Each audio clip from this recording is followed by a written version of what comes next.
This video is sponsored by A&W.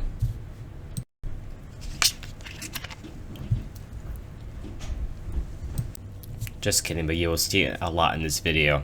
I got this for multiple reasons. One, because I got it for doing chores, and two is because of the Rini drama, and this just helps me cope with that.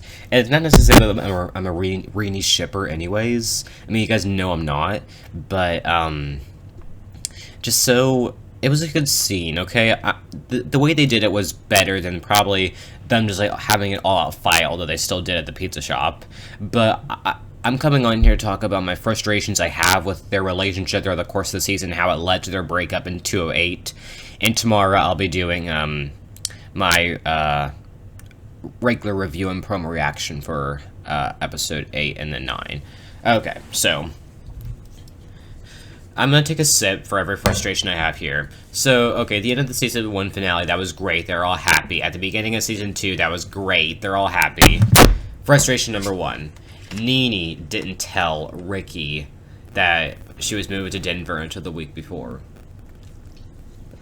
And I get that she was struggling with it, but it's still something that you should tell your boyfriend before you go, because that's just... couple goals is good communication, obviously, but they have horrible communication. And there's relationships, high school relationships out there, and I get this is TV, so everything's gonna be different, but look at a relationship like Bigger than Ashlyn, or a better relationship, you know? I mean, all the relationships besides them have trouble right now, but you could just look at all these different relationships, and they have good communication, so you could write it that way. But I feel like that's just one of the tropes that they just went ahead and went with. So I don't have a problem with Nini going to Yak. I mean, go and follow her dream, and that was a boring storyline to begin with. These episodes were better, even though, I don't know. No comment, like, throughout episodes 2, 3, and 4. I thought it was sweet what they did. The song that they were singing was sweet, so I'm perfectly fine with that. Now we get to episode 5.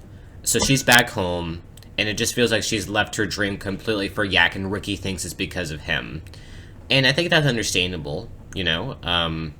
I mean, he, of course, wants Nini here, so that's good for him. But then we see him trying to get a part for her in the play even after she says no. That's another frustration of mine. You see, he just overstepped in more ways than one. He just... like, she said she didn't want a part in the play, she wanted to focus on her own solo music, and he went ahead and asked Miss Jen and pretty much bribed her getting a part. And then she decided she got to play a Rose, even though she didn't have a thing at all. And I guess this isn't Nini's fault, but it's Ricky's fault for overstepping boundaries. Also, Ricky has been so rude to Gina that I'm surprised that Gina hasn't confronted Nini about that. Like, the fact that she's keeping this to herself, she told Ashlyn, but the fact that she kept this to herself so much, it's so selfless of her, yet so sad. Like, I just feel so bad for Gina. She really just didn't deserve, like, any of this. Okay, so then we cut to episode 6, and this is really when you can see things are off. So pretty much Nini has to write a song for her and Ricky completely passes all the responsibilities to her, and he's bothered by her not coming up with lyrics for the song. It's just so clingy. So, and then he gets mad that she eats pesto pizza, not Hawaiian pizza or something like that. Like, he's just so clingy here. Like, I'm just frustrated as to why he's acting this way. I get that he's dealing with a lot, like his dad and Miss Jen are dating, and he's just in it, you know, but still doesn't give an excuse to treat Nini like that. Okay, so now moving on to episode 7. So pretty much this is when the tension really starts coming out. And this is when, he's frustrated because he thinks that the Rose song was her saying that Ricky was keeping her under glass, which, I mean, it's true. I don't know why she would sing the song in the auditorium. That was kind of like a weird move to make, and really, like, showcase, because that was kind of what she was feeling. Like this is like, this is like a negative towards Nini, is that she made this song public to everyone. She didn't try to keep it under wraps. She made it public to everyone by singing it in the auditorium.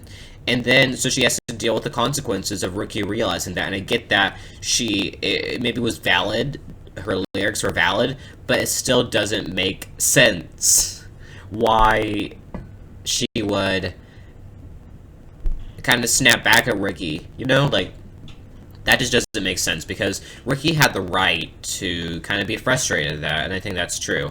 But another frustration I have is, well, Ricky's like, don't want you to feel confined or anything, which is also kind of a good point, honestly. Like I get, because her whole song, everyone could probably agree on, the whole song was about keeping her, it was about someone keeping her under glass, and she doesn't, like, she's confined to something, like, to this group, and she wants to be her own person. I think that was, like, the point of the Rose song.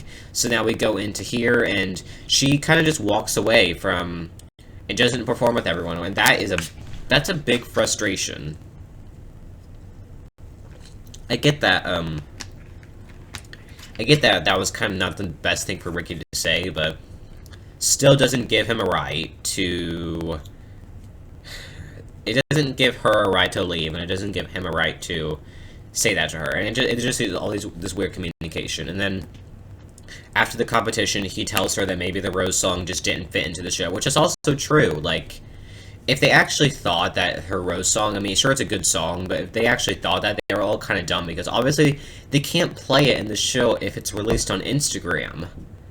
Like, if you're releasing the, I mean, I get we're getting, like, I get that we're getting kind of early access to some songs like Gaston and, you know, all that kind of stuff, but it just doesn't, sit right with me how Carlos thought it was a good idea to release it, because now they can't perform it if it's everywhere. And plus, it's not even part of Beauty and the Beast, so that's also a reason why. But and then this is where I kind of take Ricky's side, because he's like, although he's a little bit like aggressive here, he says, you know, I don't want the whole school knowing that, like, my girlfriend was singing a song about her being kept under glass, and she's like, it's just a song, Ricky, and he's like, a song can mean everything. I mean, and that was the intention of her song, whether she realized it or not. That's what she was singing about, because she didn't sing it from the Beast perspective. Like, she didn't write it from that way, but it was her, like, trying to become her own person, and the fact that he picked up on that is, like, a completely fair point. I mean, I think that he definitely just did things right. Like, you know, I think so. Like, I think what he said was valid. But we move on to episode 8, and then we have this, like, weird thing of Nini not responding to Ricky's texts. And I guess that's what happens when he's so clingy, but still, it's kind of like a childish thing, like, just to not respond to people's texts. Like, I get that she was frustrated and everything, but... And then he deletes the text asking for someone to collab, and then they meet at the treehouse later, and they pretty much... He confesses about him deleting the, comment, and they just break up, and they didn't sing I'm Gonna Go My Own Way, like in High School Musical 2, but, the scene was good. The scene was perfect, I guess so. I mean, I'm not necessarily a Rini shipper, like I said, so I'm kind of, a part of me is kind of glad that they broke up, because this wasn't, like, a healthy relationship right now for either of them, but I feel like it's just, I feel like it's going to lead to something more. I'm not sure what. I just feel like something's going to come out, like, I don't know. Okay. So, yeah, the breakup scene was good, in my opinion, although I just feel like, they're both wrong in the situation. Probably Ricky more than Nini, but they were just definitely both still wrong. Okay. Go out and buy yourself some of this. I tried to get Fago, but couldn't get a hold of it, but, okay, so yeah, I'm gonna get off of here. So comment down below your thoughts on the Rini breakup. I'll be back tomorrow with my review and home reaction for the next episode. So anyways, thanks everyone for watching my studio. Like, comment, subscribe, turn on post notifications, and bye.